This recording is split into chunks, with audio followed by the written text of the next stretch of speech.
Oi gente, tudo bem? Bem-vindos de volta ao canal e ao vídeo de hoje. Hoje eu vou fazer para vocês um vídeo bem aleatório, que vai ser um vídeo respondendo perguntas antigas de 8 meses aqui no canal. Por que isso? Eu ia fazer a nossa tradicional caixinha de perguntas, em que eu coloco aqui uma foto, vocês fazem perguntas e eu venho respondendo numa aqui e fala. Porém, quando eu fui postar a foto, eu me dei conta que na comunidade tinham fotos antigas cheias de perguntas e que eu tinha feito só a parte 1 respondendo essas perguntas, mas que ainda tinha algumas perguntas sem respostas. Então eu selecionei essas perguntas, algumas não dava para responder agora porque já estavam descontextualizadas por causa do tempo, mas eu peguei algumas perguntas aqui. Então se você fez essa pergunta, vai me ver respondendo agora 8 meses depois, é sobre isso. Mas então, gente, me perdoe de não ter respondido todas, tá? É porque às vezes fica o vídeo muito grande, porque eu falo muito. Aí eu deixo pra fazer parte 2 e infelizmente na correria da vida acabei esquecendo e passou batido. Então, em vez de fazer uma nova caixinha, eu vou responder essas primeiras. E aí, se vocês quiserem, vocês podem deixar perguntas novas no vídeo agora, tá? E eu venho respondendo depois, combinado? Então, vamos lá, vou responder a perguntinha da Manu Machado, que ela diz assim, ó. Fala sobre como é... Na verdade, é uma pergunta, né? Ela manda eu falar. Então, fala sobre como é estar em um relacionamento legal depois de algumas experiências ruins e o que você tirou de aprendizado disso. Primeiro, um beijo. Obrigada por ter deixado a pergunta. Desculpa a demora. Gente, primeira coisa, não sei se todo mundo tá aqui no canal tem noção, assim, mas porque eu sei que tem gente que vai chegando nova, né? Mas eu já contei muita derrota aqui em relação a relacionamento, né? Não fui uma pessoa que deu sorte com relacionamento e eu sempre bato na tecla que foi culpa minha. Por que foi culpa minha? Vou te explicar. Não é culpa minha ter encontrado pessoas ruins, mas muito foi culpa minha de não ter aprendido a lição na hora certa. Eu penso que tudo que acontece na nossa vida, a gente tem que tirar algum aprendizado, mas quando a gente é muito novinha, a gente tem a cabeça dura, né? A gente acaba insistindo nos mesmos erros e pior, nas mesmas ações. A gente quer fazer a mesma coisa, mas quer esperar um resultado diferente. Vai ser difícil. E hoje eu percebo que tem um denominador comum em todos os meus relacionamentos fracassados do passado, e sou eu. Era como eu agia, como eu me comportava, e era basicamente assim, gente. Quando o rapaz começava a mostrar desinteresse e se afastar, eu tinha que deixar o cara ir, mas não. Eu ficava tentando achar artimanhas para segurar, e como eram essas artimanhas? Sempre coisas que me prejudicavam. Era eu ceder em coisas que eu não deveria ceder, né? Coisas que feriam ali os meus princípios, os meus ideais, ou até mesmo o meu estilo de vida. Era eu tentar me transformar em uma pessoa que agradaria aquele rapaz e não a pessoa que eu verdadeiramente sou. Deixa eu ver o que mais que eu fazia assim de muito errado. O desespero, eu acho que esse foi o pior dos meus problemas em relacionamento. Isso eu tenho um pouquinho até hoje. Eu me policio muito pra não agir assim com o Nando, mas sabe quando às vezes rola aquele desentendimento que a pessoa precisa de um tempo ali quietinha, né, pra respirar, pra pensar. Eu tenho dificuldade de dar esse tempo pras pessoas, eu quero resolver tudo, eu sou imediatista, então eu acabo sufocando. Então eu fico assim, ó, me segurando pra não fazer isso. Quando eu vejo que eu fiz alguma coisa que eu irritei o Nando, eu tento deixar ele quietinho, ó, me perdões, reflita, fique na sua. Mas eu tenho essa necessidade de resolver o conflito logo, na minha hora, no meu momento, mas não é assim que funciona, não é assim que a banda toca. Então eu acredito, Manu, que o meu maior aprendizado das experiências ruins é eu entender que sim, foi culpa minha também. Sim, gente, eu cruzei com muito babaca, cruzei com muito cara ruim, safado, mau caráter, mas no pior de tudo ali, não foram pessoas que poderiam ter me feito mal, sabe? Assim, mal físico, né? Porque mal emocional todos eles fizeram. Mas será que foi só culpa deles esse mal? Ou eu não mudava, não aprendia? Então hoje eu senti que eu tô muito mais madura em relação ao lidar com as pessoas, né?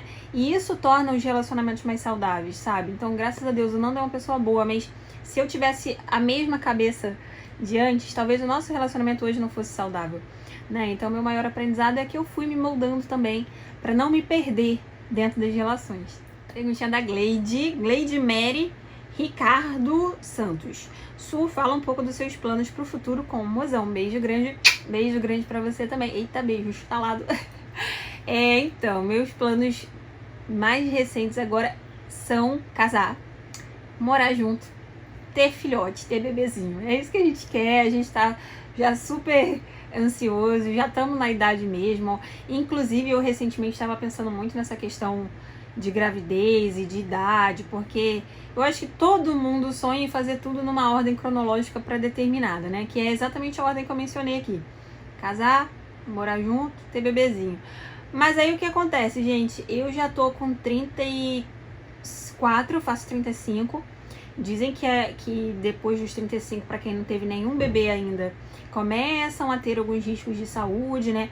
Então é uma coisa que eu já tô ligada, então já tô começando a investir melhor na minha saúde, alimentação, cuidado mesmo, até físico. E tudo isso eu acho que é um conjunto de coisas, e também a mente, né? Porque se ficar muito ansiosa vai dar ruim, se ficar muito nervosa. Então eu quero que a gente viva assim cada fase, sabe? E sem essa ansiedade de, mas eu preciso engravidar, eu preciso ter neném. Eu quero muito engravidar, eu quero muito ter neném. Mas eu também quero tentar fazer isso num ambiente mais saudável possível e não esse ambiente de muita pressão, por minha parte mesmo, sabe? E assim, eu tenho muito isso por causa dos meus sogros, tá? Já entregando aqui. Tem muita pressão que eu sinto, assim, uma certa cobrança. Até porque eles só têm um netinho. Agora, meus pais já não têm essa cobrança, nunca tiveram. Os meus pais, assim, sempre sonharam em ser avós, mas nunca teve essa cobrança, não. E meus pais têm 4 filhos, né? Eu sou a caçula. Então, meus irmãos são bem mais velhos e só um teve filho, né? Os outros não tiveram, não quiseram ter. E os meus pais sempre quiseram ter um netinho. Então, eu sei que é uma coisa que eles querem também, mas eles são mais, assim, como é que eu vou dizer? Respeitam mais o momento dos filhos, o tempo dos filhos. Mas é uma coisa que eu quero muito também. Então, assim, esses são os nossos planos, mas antes do dele, os planos de Deus, né? Estão os planos de Deus. Então, tá entregue nas mãos dele, tá? Mas a princípio a gente tá trabalhando porque a gente pode, que é o casamento e a nossa casinha, né? Então a gente tá procurando nossa casinha, nosso lugar ideal. Em relação ao casamento, a gente tá pensando, a gente vai casar no civil, né? Isso é um fato, mas a gente tá pensando muito na questão do religioso, porque a gente viu que tem um regime que chama casamento civil religioso com não sei o que lá civil. É uma coisa assim que a gente pesquisou e viu. É algo que dá uma legalidade nos dois, né? Tanto no civil quanto no religioso. Então a gente vai casar na igreja católica, né? Porque nós somos católicos. E é isso, acho que esses são os planos por enquanto. A Carol Costa deixou assim, fala sobre suas primeiras vezes de aula, de como se apaixonou por fragrâncias, de morar só, de namoro, de doguinho, de amizade. Muito boa essa pergunta, gostei muito. Vamos lá, primeira vez eu dando aula. Eu tava num estágio, tá? Que a gente faz um estágio durante a faculdade. E nesse dia, eu sempre ficava assim, sentada no estágio, né? Com um caderninho, anotando tal, as coisas. E nesse dia, a professora foi pra uma reunião e ela avisou do nada pros alunos e pra mim, me pegou de surpresa também. Ela simplesmente falou, 10 horas, isso era o quê? 9h30. 10 horas, eu vou pra uma reunião lá embaixo, vocês vão ficar com a Suzane. Tá? Ela que vai comandar a aula hoje. Gente, aquilo foi um negócio tipo assim... Porque até então era tudo teórico, né? Só teoria de como que funcionava a sala de aula, mas eu nunca tinha ido ali pra frente, sabe? E lidar com uma turma cheia. Já tinha até feito apresentações assim do estágio, mas, gente, eu ia reger ali a aula. E foi muito ruim, tá? Porque eu fiquei muito nervosa e o que eu fiz? Eu só fui pra lousa, escrevi uns exercícios e tal, e não falei nada, fiquei sentada. E eu comecei a escutar, assim, a conversinha dos alunos, assim, ela não vai falar nada não? Ela vai conversar com a gente não? Vai ensinar não? Ela não vai falar nada? E aquilo foi me deixando nervosa, e eu realmente não consegui fazer nada. Eu só deixei o exercício no quadro. Aí eles entenderam meio que assim, a professora tá nem aí, começaram a dispersar, conversar, brincar, falar alto. E aí, meio que fez um barulho grande, era escola particular, né? E aí fez um barulho grande e veio a professora de outra sala ver o que estava acontecendo. E eu com a cara desse tamanho de vergonha, gente. Então não foi uma experiência boa, principalmente porque eu tava no estágio, então eu fiquei com medo, né, delas entenderem alguma coisa tipo assim, nossa, essa daí não vai dar não. Então a minha primeira experiência foi traumática. Agora a minha primeira experiência em sala de aula trabalhando já foi muito melhor. Eu lembro que eu cheguei bem antes na sala, né, pra esperar a turma. E botei meu nomezinho no quadro. E conforme eles iam entrando, eu ia me apresentando, ia fazendo perguntinhas ali pra interagir com a turma, porque era o começo do ano. Então todo mundo ali estava se conhecendo, sabe? Eles não chegaram já todos amigos. Então foi mais fácil pra mim, porque foi algo, tipo, de primeira vez pra mim, de primeira vez pra eles, né? Eu tava conhecendo eles e eles estavam me conhecendo e se conhecendo. Então foi muito mais tranquilo, fluiu de maneira muito natural. Ali eu entendi o meu perfil de professora, que eu sou mais falante, mais brincalhona. Eu gosto da interação, sabe? E antes eu achava que meu perfil de professora, por eu ser tímida, ia ser aquela professora rígida, rigorosa, que fala, manda todo mundo calar a boca. E eu não sou assim. Então isso foi legal, porque eu só descobri o meu verdadeiro lado, assim, de professora quando eu estava em sala de aula mesmo na minha turma. Na turma dos outros é muito diferente. Então essa foi a minha primeira experiência. A minha experiência me apaixonando por fragrâncias. Então vou pegar o primeiro perfume que me fez, assim, despertar pro mundo dos perfumes, tá? Porque eu sempre gostei. Provei uma aqui, uma ali, achava cheiroso, mas esse meu despertar pra colecionadora aconteceu com... Na verdade, não foi um específico, não. Tiveram outros aí. Mas aconteceu com um perfume da La Rive, que foi o Fleur de Femme, inspirado no Poison Girl da Dior. E eu comecei a pesquisar muito sobre esse perfume no YouTube, porque eu tinha comprado e aí tava meio assim, assado. Era um perfume bem diferente do que eu costumava usar, que eu só usava fresquinho, cheirinho de shampoo. E ele é um perfume mais doce, licoroso, marcante, balsâmico. E eu fiquei meio assim, como usar, sabe? E aí eu comecei a ver os meninos falando de perfume, aí vários canais, e apareciam sugestões de vídeo, porque você vê um vai vendo o outro, outro e outro.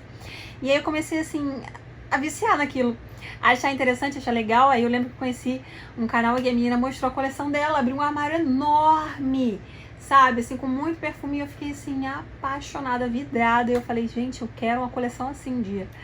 E cá estou, né, com a graça de Deus. É a minha primeira vez morando só. Eu fiquei morando só, acho que em 2014. Acho que foi, em 2014. E assim, foi uma experiência boa e ruim, eu já contei mais ou menos aqui pra vocês. Porque eu tava muito animada, muito empolgada, então tava deixando minha casinha do meu jeito, tava comprando as coisinhas pra deixar tudo arrumadinho. E a vizinhança começou a me receber mal no lugar.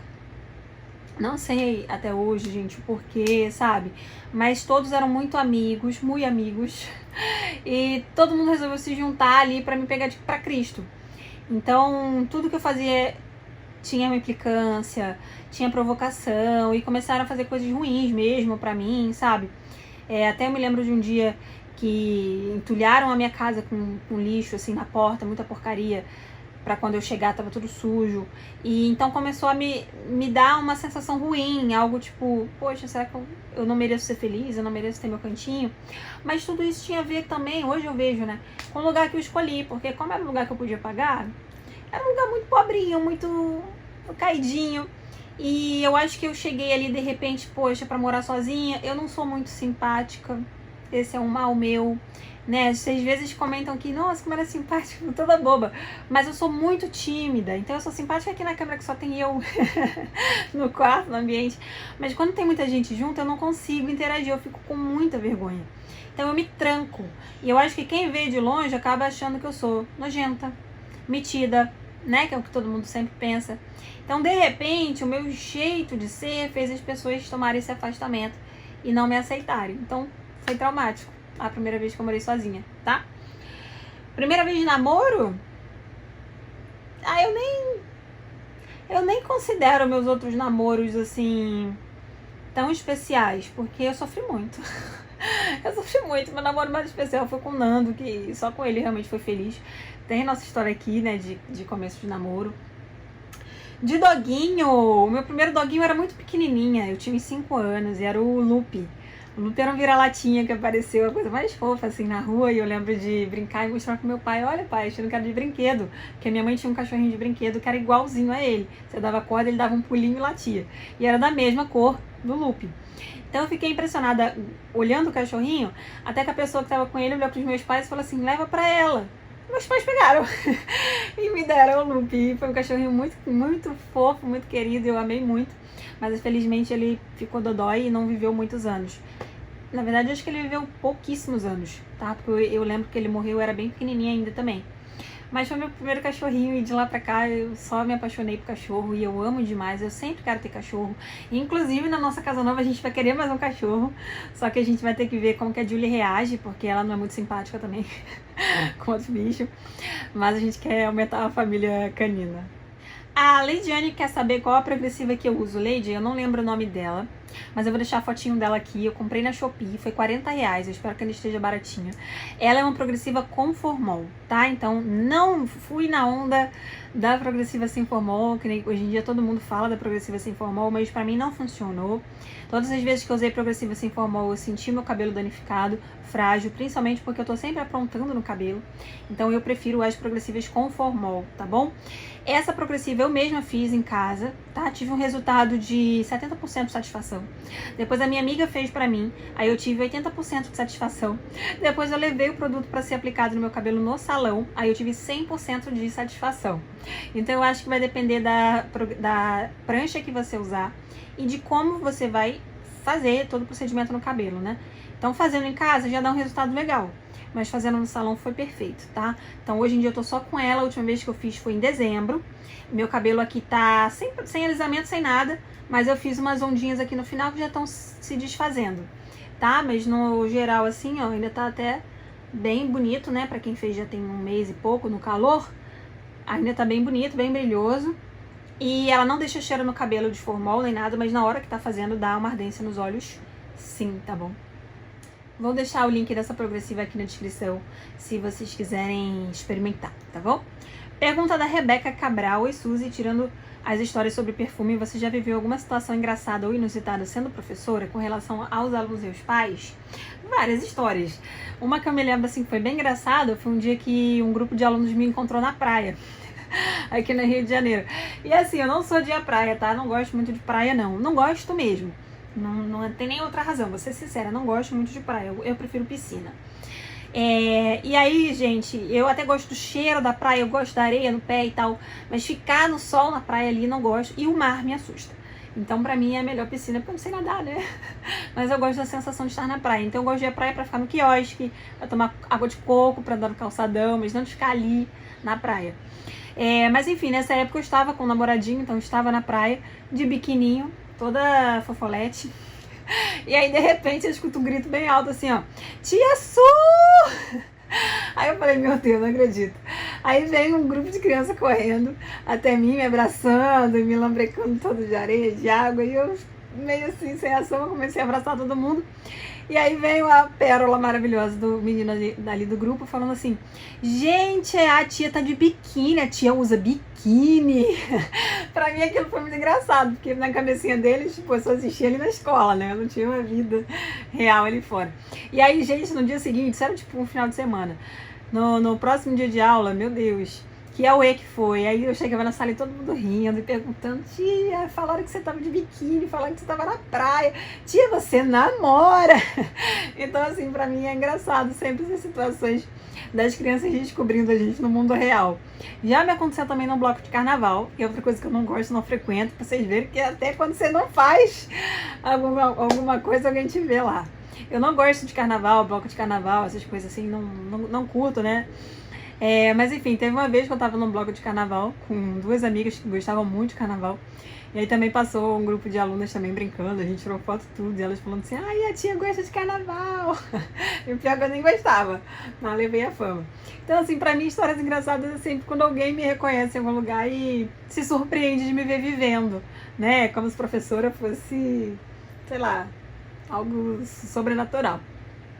A pergunta aqui do perfil Gerânio 4696. Bom dia, Su. Você já foi estilizada por ser mais quieta? Beijinhos grandes. Olha que pergunta legal. A gente pensa às vezes que as pessoas mais espalhafatosas é que vão receber algum tipo de crítica, né? Tipo assim, nossa, olha como fala, ai, nossa, olha como se movimenta, como que gesticula. Mas sim, a gente que é quietinha também é muito estilizada. Primeira coisa, tem o básico, que é esse que eu comentei, né? A gente sempre sai como a metida, nojenta, sabe? Porque as pessoas olham pra gente e a gente tá mais séria, tá mais retraída, não tá interagindo. Então parece que a gente não gosta de estar ali. Mas às vezes não é que a gente não gosta, a gente só não sabe agir. Por exemplo, eu amo ir a barzinhos, eu amo ir a karaokê. Mas eu não canto, né, gente, que eu tenho vergonha. E aí, às vezes eu vou com um grupo grande, eu fico com vergonha, assim, de como agir, de como lidar e tal. E as pessoas olham pra mim e pensam assim: nossa, ela tá odiando, tá aqui. E não tô, eu tô gostando. Mas é o meu jeitinho, sabe, de ficar ali quieta. E eu me lembro, assim, também de um namorado que eu tive, que ele falava muito, assim, que eu era chata. E ele falava de verdade, ele externalizava isso, assim, que eu era chata. E falando muito sobre, poxa, você nem bebe, você nem fuma, você nem dança. Então eu lembro que eu me sentia acuada com isso. E sempre assim, faculdade, escola, sempre teve essa coisa assim de, não fala com ela não, que ela é quieta. Não mexe com ela não, que ela é quieta. Então eu já tinha dificuldade de interagir e as pessoas botavam pilha pra ninguém interagir, sabe? E como se fosse, tipo, pecado falar comigo. Não, sai de perto da garota, a garota é quieta. Então, assim, eu não sei se isso é ser hostilizada, né? Que o hostilizado é um pouco forte. Mas, sim, já me magoei de ouvir comentários, assim, tipo, como se eu fosse diferente só por ser mais quieta, né? Não fosse feliz ou não gostasse de fazer as coisas. Tá bom? Gente, é isso. Eu respondi as perguntinhas que eu achei aqui que estavam faltando. Espero que vocês tenham gostado do vídeo de hoje. Pode deixar a pergunta aí se vocês quiserem. Aí eu venho numa parte 3 respondendo perguntinha nova, tá? Obrigado pela companhia de vocês sempre, pela troca. Vocês não sabem o quanto é importante pra mim estar aqui com vocês, o quanto vocês são importantes também no meu dia a dia, viu? Deus abençoe a vida de cada um de vocês. Beijo grande e até a próxima, se ele quiser.